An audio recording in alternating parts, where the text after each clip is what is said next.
Africa is a continent woven with traditions so rich and varied that each village, town, and city carries a story that stretches back centuries. From the rhythmic drums of West African festivals to the sacred dances of Southern Africa, these customs were more than mere rituals.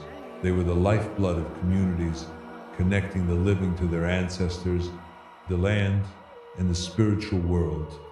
Yet, over time, many of these practices have faded, suppressed by Western powers, missionary campaigns, modernization, and legal reforms.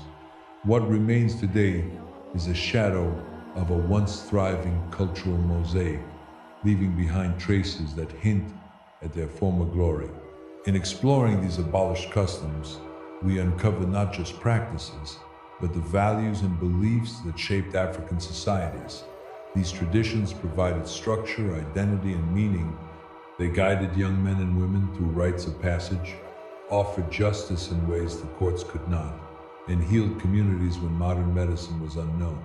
They were intertwined with spirituality, economics, and governance, forming a complex web that kept societies balanced and thriving.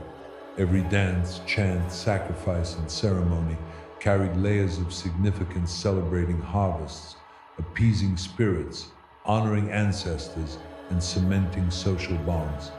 Yet, the arrival of European powers and missionaries disrupted these intricate systems. Practices once deemed sacred became labeled as barbaric or superstitious. Rituals that balanced spiritual and communal life were outlawed. Sacred ceremonies that had unified communities were forbidden. Modern laws, religion, and urbanization accelerated the decline, and soon entire generations grew up disconnected from the wisdom and symbolism embedded in these traditions. The suppression was not just physical, but cultural, erasing practices that had defined African life for centuries. Today, we embark on a journey to rediscover these lost traditions, not to revive them necessarily, but to honor their memory and understand the world they shaped.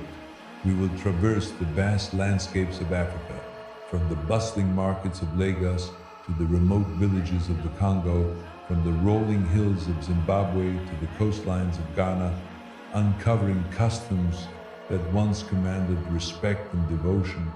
We will see how spirituality intertwined with everyday life, how rituals sustained communities, and how the imposition of foreign systems reshaped cultural identity. In this exploration, we will uncover the rituals of ancestor worship in West Africa, the female initiation ceremonies of East and Southern Africa, the Vodun festivals of Benin and Togo, the trial by ordeal justice systems in Central Africa, the spirit possession and healing practices in Southern Africa, the traditional festivals and public sacrifices in Ghana and Nigeria, the male initiation cults and secret societies in Sierra Leone and Liberia, and the witchcraft beliefs that once governed moral order across the continent. Each story reveals the intimate relationship between African societies and their customs, showing how deeply they were connected to survival, community cohesion, and spiritual fulfillment. By the end of this journey, you will see that these abolished traditions were not relics of the past, but living embodiments of African ingenuity, resilience. They were a testament to societies that understood the balance between humans, nature, and the divine. While many practices may no longer exist in their original forms, remembering them allows us to appreciate the depth of Africa's cultural heritage, a heritage that continues to influence contemporary life, often in ways we don't immediately recognize. So let's step back in time, uncovering the rituals, customs, and spiritual practices that shape the heartbeat of Africa, and explore the stories of traditions that were once revered, feared, and finally abolished. For centuries, West African societies practiced a deep and complex form of ancestor worship, a tradition that served as the spiritual backbone of communities. The Yoruba, Fon, Akan, and many other ethnic groups believed that ancestors were not merely dead relatives, but active participants in daily life. They held the power to bless, guide, and protect, as well as to punish wrongdoing. Families maintained shrines in their homes, while entire towns constructed communal sacred spaces where offerings, libations, and prayers ensured harmony between the living and the departed. Rituals could involve drumming, dancing, chanting, and the presentation of symbolic foods, reflecting a philosophy that life and death were intimately connected in a continuous cycle. One of the most profound aspects of ancestor worship was the practice of slave rituals, particularly during the era when the transatlantic slave trade reached its peak. African communities, aware of the imminent threat of capture, performed elaborate ceremonies to protect members and to honor those who had been taken. These rituals involved prayers for safe passage, protection against disease and enslavement, and the invocation of spiritual powers to maintain the moral and social fabric of the community. Spiritual leaders, often called babalaos, priests, or diviners, played a central role, using divination tools and sacred texts to communicate with ancestral spirits and advise families on protective measures. The abolition of these rituals was largely tied to the spread of European rule and Christian missionary activity. Westerners viewed ancestor worship and related rituals as pagan and sought to replace them with Western religious and legal systems. Sacred spaces were destroyed, shrines abandoned, and traditional leaders stripped of authority. Missionaries discouraged children and youth from participating, framing the customs as superstition or even witchcraft. Over time, entire communities lost touch with these ancestral practices, leading to the erosion of social cohesion and spiritual guidance that had once structured daily life.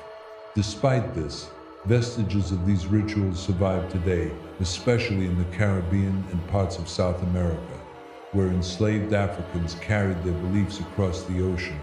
In places like Haiti, Cuba, and Brazil, elements of Vodou, Santeria, and Candomblé reflect a direct lineage from West African ancestor worship.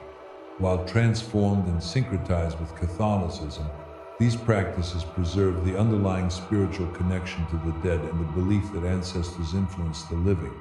Geographically, these abolished practices were most prevalent in Nigeria, Benin, Ghana, and Togo, regions that became epicenters of trade, ritual life, and spiritual practice. Ceremonies were often tied to seasonal cycles, harvests, planting seasons, and festivals, reinforcing the connection between the natural and spiritual worlds. Every offering, song, and dance had meaning. Protection, fertility, prosperity, and communal balance were all sought through careful adherence to ancestral customs. In essence, the abolition of slave rituals and ancestor worship in West Africa was not just a spiritual loss, but a cultural one.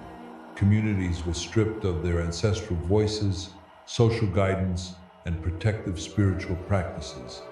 Yet, the enduring influence of these traditions in the diaspora is a testament to the resilience of African spirituality.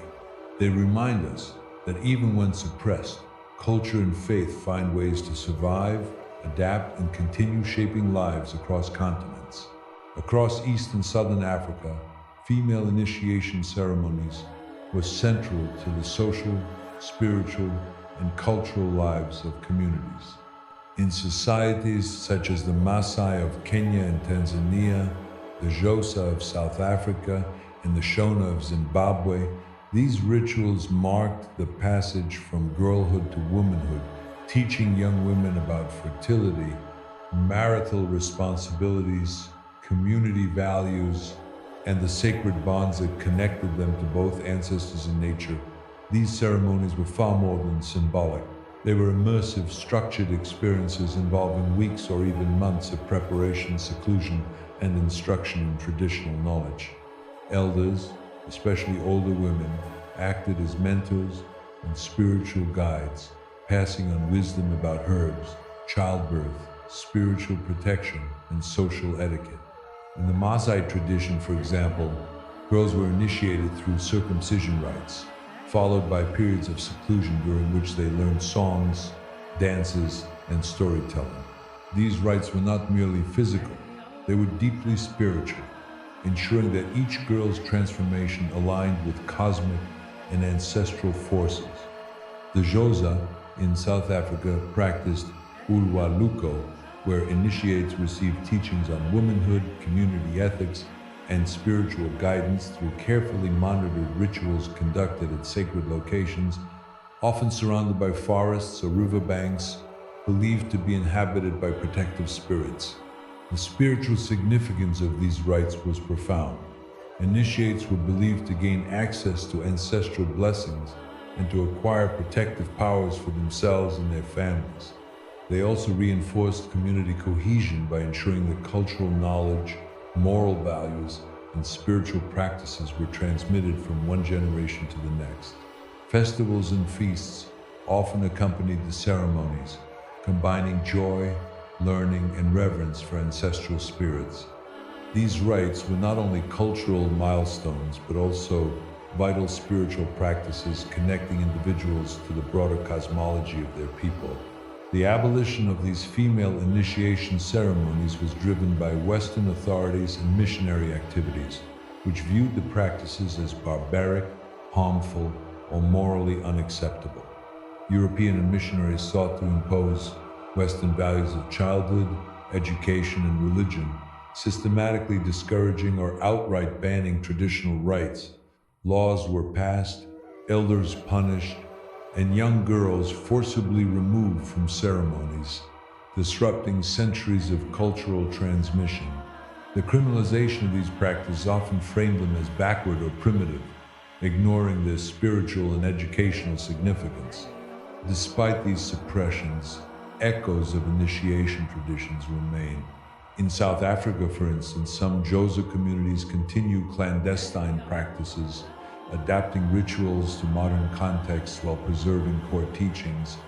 In Kenya and Tanzania, Maasai communities occasionally perform initiation rites in secrecy or as cultural showcases for tourists, highlighting the persistence of these practices despite legal and societal pressures. Geographically, these abolished traditions were rooted in Kenya, Tanzania, South Africa, and Zimbabwe, with each region adapting the ceremonies to local spiritual beliefs and ecological contexts.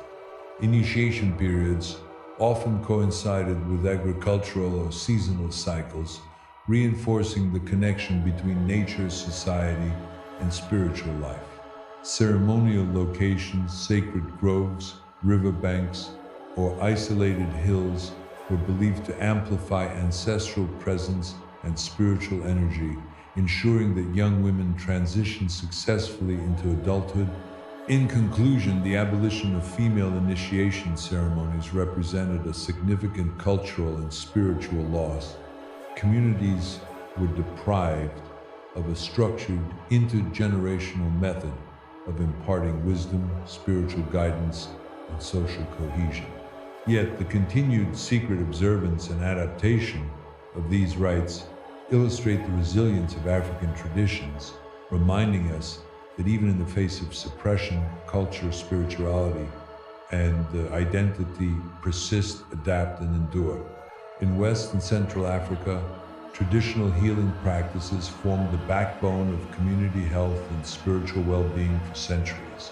Societies such as the Yoruba of Nigeria, Ashanti of Ghana, and Congo of the Democratic Republic of Congo relied on herbal medicine, divination, and spiritual rituals to treat illnesses, ward off malevolent forces, and maintain harmony between humans and the spirit world.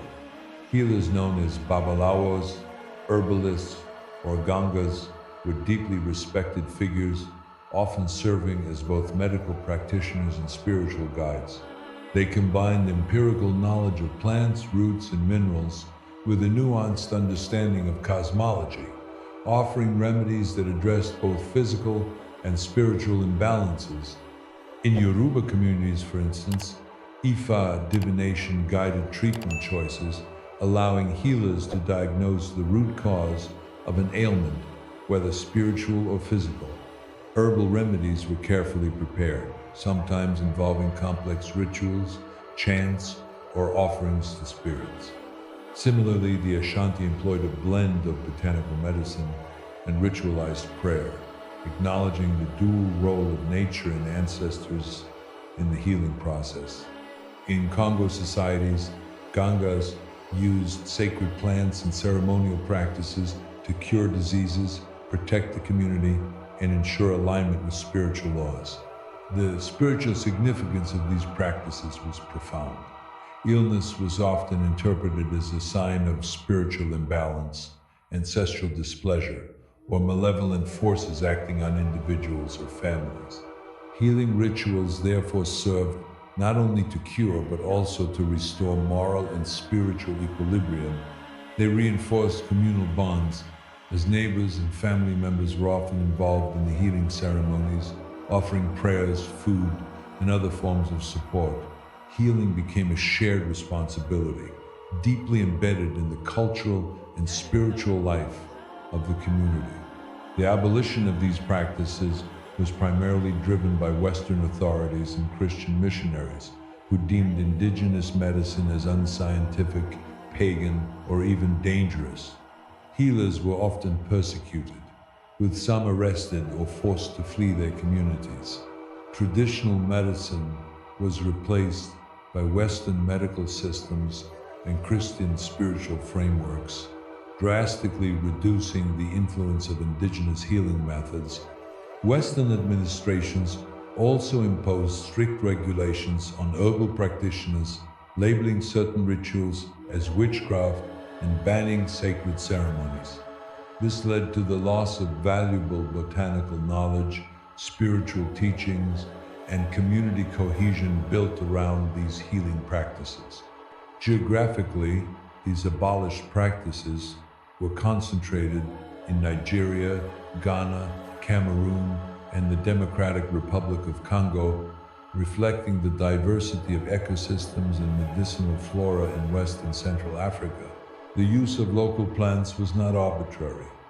It was guided by centuries of observation, experimentation, and spiritual insight, creating a sophisticated system of health management that integrated ecological knowledge with societal well-being. The seasonal availability of herbs and plants also influenced the timing of treatments and rituals, linking health practices closely to natural cycles. Despite centuries of suppression, traditional healing has persisted in various forms. Many communities now practice a hybrid system, blending modern medicine with traditional knowledge. In urban centers, herbal shops and spiritual healing centers continue to operate, preserving ancestral knowledge while adapting to contemporary legal and social frameworks. The enduring relevance of these practices underscores their resilience and cultural importance. In conclusion, the abolition of traditional healing practices in West and Central Africa marked a profound disruption in cultural continuity and spiritual life. Yet the survival and adaptation of these methods demonstrate the resilience of African knowledge systems, reminding us that healing, spirituality, and community are deeply intertwined, enduring even in the face of systematic suppression. In West Africa, festivals and ceremonial masks were central to the cultural and spiritual life of many communities, including the Yoruba of Nigeria, Dogon of Mali, and Bauli of Ivory Coast. These festivals served multiple purposes. They marked the agricultural calendar, honored ancestors and deities, and strengthened communal bonds. Ceremonial masks, often intricately carved and painted, were not mere artistic expressions. They were believed to channel spiritual forces, embodying gods, spirits, and ancestral entities during rituals. Among the Yoruba, Egungun festivals celebrated ancestral spirits, bringing communities together to honor their lineage. Masked performers would dance through the streets, accompanied by drums and chants, invoking the presence of ancestors and ensuring their blessings for fertility, prosperity, and social harmony. Similarly, the Dogon people of Mali used masked dances during funerals and initiation rites, with each mask representing a specific spirit or cosmic principle. The Ballet of Ivory Coast employed ceremonial masks in harvest festivals and initiation ceremonies, symbolizing both protective spirits and moral codes. The spiritual significance of these festivals was profound.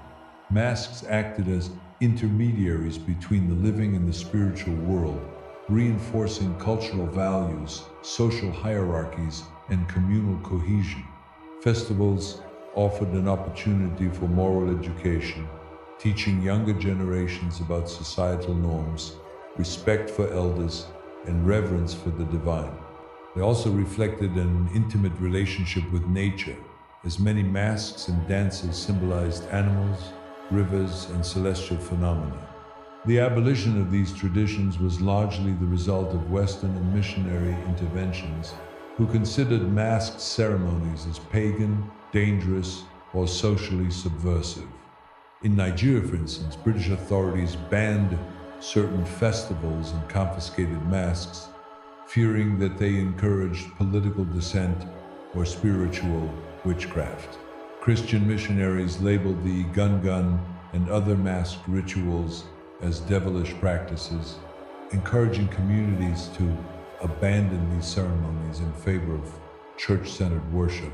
Similar suppressions occurred in Mali and Ivory Coast, where traditional celebrations were either outlawed or discouraged through social pressure and legal restrictions.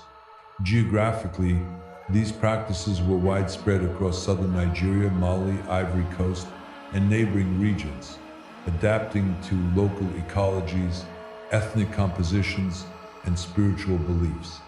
Masks were made from locally available materials, wood, fibers, pigments, and cloth, and their designs reflected regional aesthetics and cosmologies. Each mask carried symbolic meaning tied to agricultural cycles, ancestral wisdom, and spiritual protection, connecting everyday life to a larger cosmic order. Despite Western-ruled suppression, many of these festivals and masked traditions survived through adaptation and secrecy. Communities often modified public celebrations to align with missionary expectations or relocated ceremonies to private spaces. Today, masked dances and festivals are being revived and celebrated as expressions of cultural heritage and national identity. Museums, cultural centers, and tourism initiatives in West Africa also play a role in preserving and showcasing these practices, ensuring that the spiritual and artistic legacies of ceremonial masks continue to inspire new generations. In conclusion, indigenous festivals and ceremonial masks in West Africa were more than cultural spectacles. They were vital spiritual practices, community-building events, and repositories of ancestral knowledge. Their abolition disrupted social and spiritual continuity, yet the persistence and revival of these traditions demonstrate the enduring resilience of African cultural expression. The masks, dances, and festivals of West Africa remain a testament to the profound ways in which art, spirituality, and community intertwine. Across southern and eastern Africa, ancestral worship formed the backbone of spiritual life, connecting the living with the departed in a continuous cycle of guidance, protection, and moral accountability. Communities in Zimbabwe, South Africa, Kenya, and Tanzania maintain sacred shrines, often located at hills, rivers, or large trees, which were believed to house the spirits of ancestors. These shrines acted as spiritual hubs, where rituals, offerings, and consultations with diviners took place, reinforcing social cohesion and moral order. Among the Shona of Zimbabwe, sacred sites such as the Matopo Hills were central to ancestral veneration. People visited these sites to offer libations, animal sacrifices, and prayers, seeking guidance on personal, communal, and political matters. Similarly, The Zulu in South Africa maintained ancestral altars called amadlozi, where family members performed daily rituals, asking ancestors for protection, fertility, and guidance. In Kenya and Tanzania, the Kikuyu and Maasai held sacred groves and hilltops for ritual practices, often seeking blessings for harvests, livestock, and the community's overall well-being. The spiritual significance of these practices was immense. Ancestors were regarded as intermediaries between humans and the divine, carrying the wisdom of previous generations and ensuring that cultural laws were respected. Rituals at shrines were not merely symbolic, they directly impacted decision-making in agriculture, governance, health, and family life. Sacred sites served as moral compasses, reminding communities of their duties to kin, nature, and society. Ancestral worship intertwined the natural and spiritual worlds, linking human actions with cosmic balance. The abolition of these practices was driven by both Western administrators and missionary forces, who viewed ancestral worship as pagan and incompatible with Christianity or Western governance systems. In Zimbabwe and South Africa, Western authorities restricted access to sacred sites, while missionaries denounced libations and sacrifices as witchcraft or idolatry. Traditional leaders who resisted these interventions often faced exile, imprisonment, or social ostracism. Communities were encouraged or coerced to abandon shrine rituals, instead participating in church-based religious practices. Despite suppression, many communities adapted their ancestral practices. Some rituals were conducted in private homes or disguised as cultural performances compatible with Western oversight. In Kenya and Tanzania, sacred groves remained secret places for ritual, protected from external scrutiny. Today, ancestral worship is experiencing a resurgence, recognized for its cultural, historical, and even ecological significance.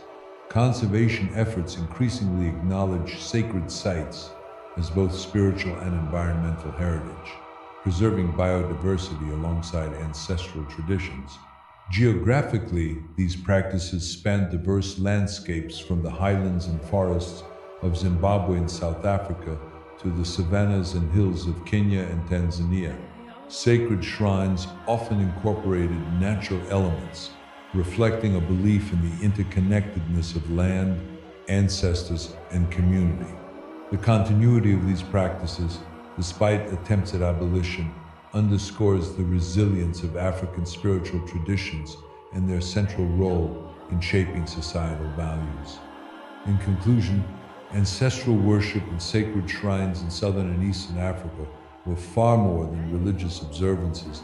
They were integral to social governance, environmental stewardship, and moral education. Western suppression disrupted this connection, yet the survival and revival of these traditions highlight the enduring power of ancestral guidance and the importance of maintaining cultural memory. These sacred practices continue to remind communities of the vital link between past, present, and future, reinforcing identity and collective wisdom. Across Africa, traditional healing and herbal medicine have been central to community health and spiritual well-being for centuries. In regions such as West Africa, East Africa, and Southern Africa, healers commonly known as babalawas, sangomas, and gangas acted not only as medical practitioners but also as custodians of spiritual and cultural knowledge. These practitioners used herbs, roots, and natural remedies to treat physical ailments, while also addressing spiritual imbalances, reflecting the holistic approach inherent in African health systems. In Nigeria, the Yoruba people maintain a rich tradition of herbal medicine, often passed down orally through generations. Plants like bitterleaf, neem, and moringa are employed for their medicinal and spiritual properties. Healing practices often involve divination to identify the root cause of illness, which could range from physical disease to spiritual afflictions or ancestral displeasure. Similarly, in Ghana, traditional healers known as fetish priests use herbs, ritual baths, and talismans to restore health and protect individuals from misfortune. In southern Africa, the Zulu, Xhosa, and San peoples have long relied on herbal remedies derived from indigenous plants such as umhlonyan and rooibos. These remedies are complemented by spiritual rituals, including prayers, dances, and offerings, ensuring that healing occurs not just physically but spiritually and socially. In East Africa, among the Maasai and Kikuyu, traditional medicine incorporates both medicinal herbs and sacred rituals, reinforcing communal cohesion and respect for ancestral guidance. The spiritual significance of traditional healing cannot be overstated.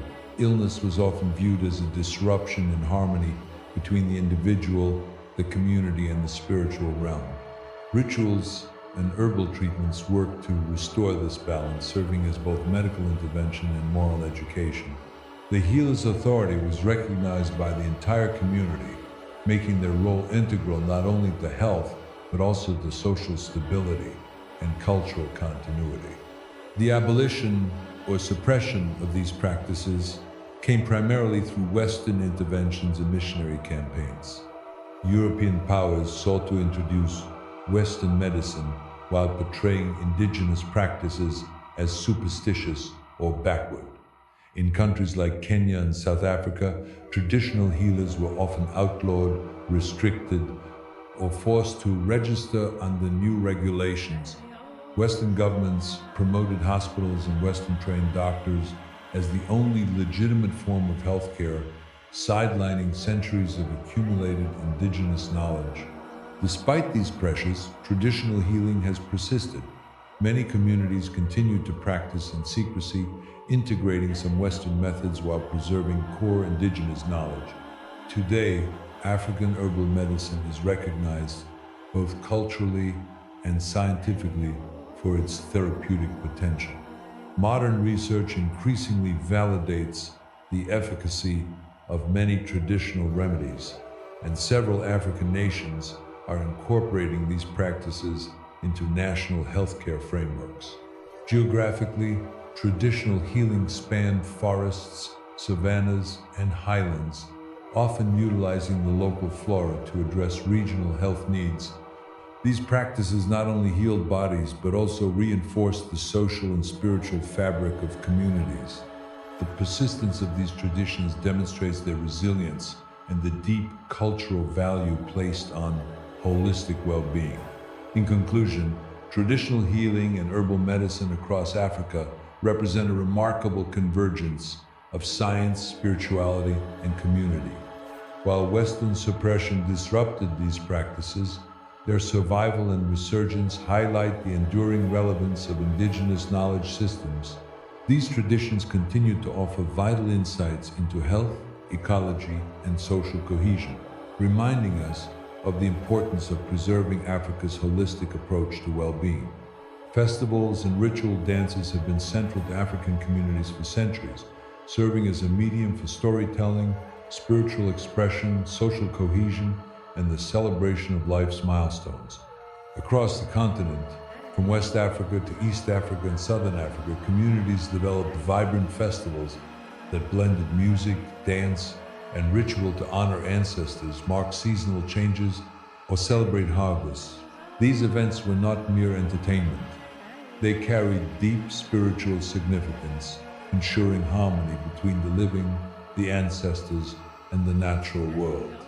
In Nigeria, the Yoruba people celebrated festivals such as the Egungun Festival, where masked dances embody ancestral spirits to bless the community and communicate important moral lessons. These dances were powerful instruments of social cohesion, reminding the younger generation of their heritage, ethics, and spiritual responsibilities. Similarly, the Eyo Festival in Lagos honored the Yoruba kings and deities, combining elaborate costumes with procession and dance, reflecting both spiritual devotion and cultural pride. In Ghana, festivals like Homowo and Abokia were performed to appease deities, seek blessings for agricultural success, and commemorate historical events. The Abokia Deer Festival, for instance, involved a ceremonial hunt and procession, symbolizing courage, community unity and divine protection.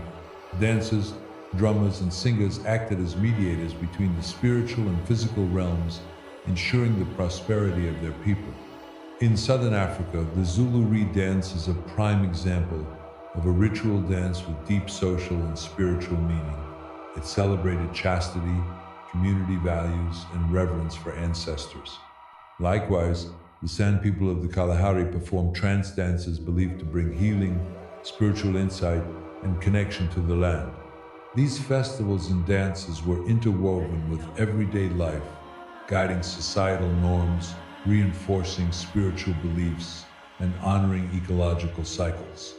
The abolition of these vibrant traditions often occurred under Western rule and missionary influence, as European powers sought to replace indigenous spiritual practices with Western religion and modern societal norms. In Nigeria, Western administrators deemed certain dances and festivals pagan or morally corrupt, restricting their practice, and in some cases, outlawing them entirely. Missionaries across southern Africa prohibited trance dances and ritual ceremonies, considering them incompatible with Christian teachings. Similarly, in Ghana, the public celebration of some rituals was curtailed, and participation was discouraged under Western pressure. Despite these suppressions, many festivals and dances survived through adaptation, secrecy, and the resilience of local communities. Some were modified to align with new religious contexts, while others continued in rural areas away from Western scrutiny. Today, many of these traditions are celebrated once again, often revived as symbols of cultural identity, heritage tourism, and national pride. They continue to remind Africans and the world of the continent's rich spiritual and artistic history. Geographically, these festivals and dances reflect the diversity of African ecology and society. From the rivers and savannas of West Africa to the deserts and highlands of Southern Africa, each festival was tailored to local conditions, available resources, and community needs.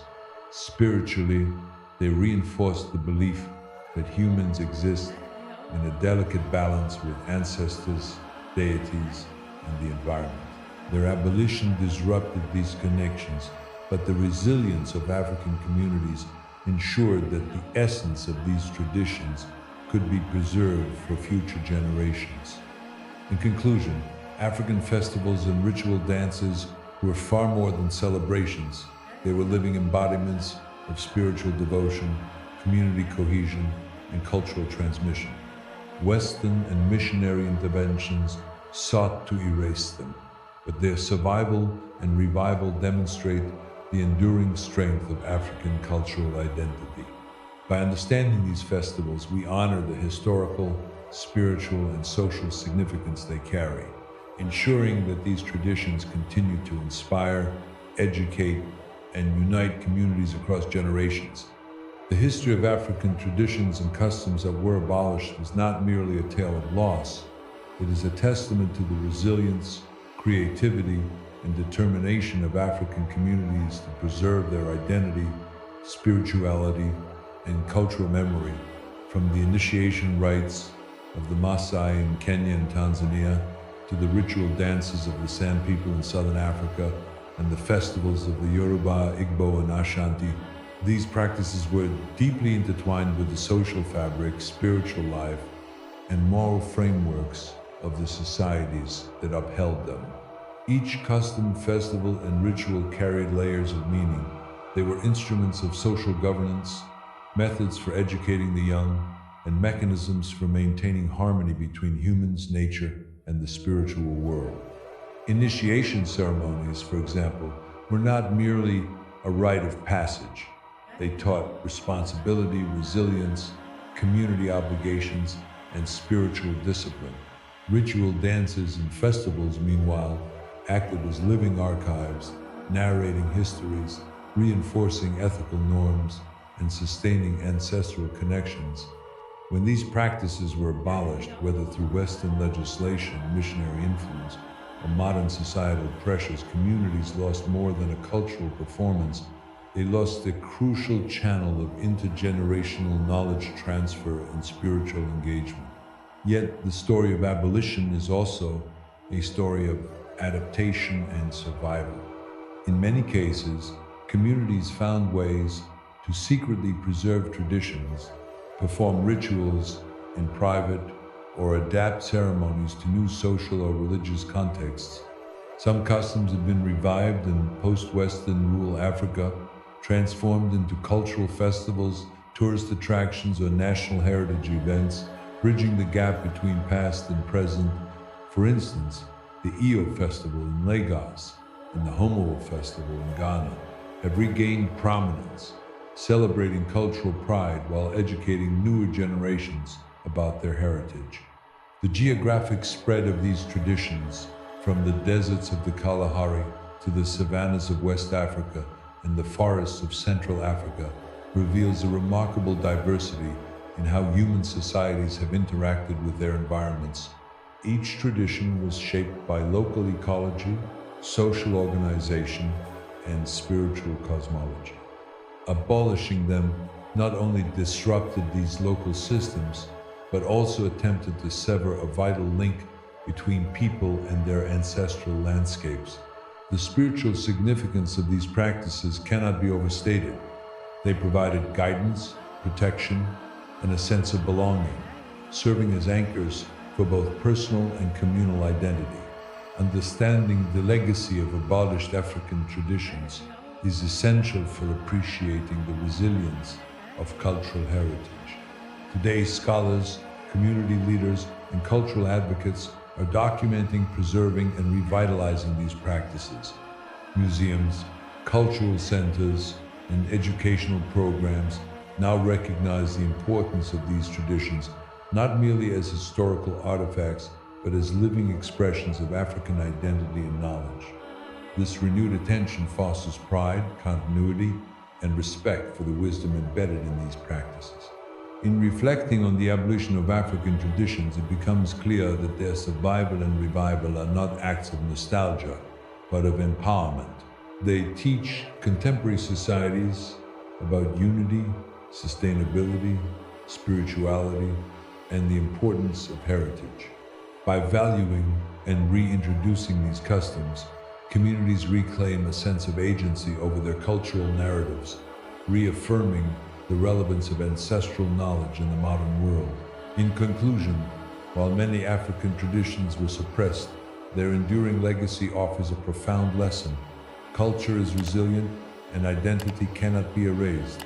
The customs that once shaped societies continue to inspire, educate, and unify, proving that even in the face of abolition, the spirit of African traditions remains vibrant, dynamic, and enduring. By recognizing, respecting, and celebrating these traditions, we honor the ancestors who created them and ensure that their wisdom continues to guide generations to come.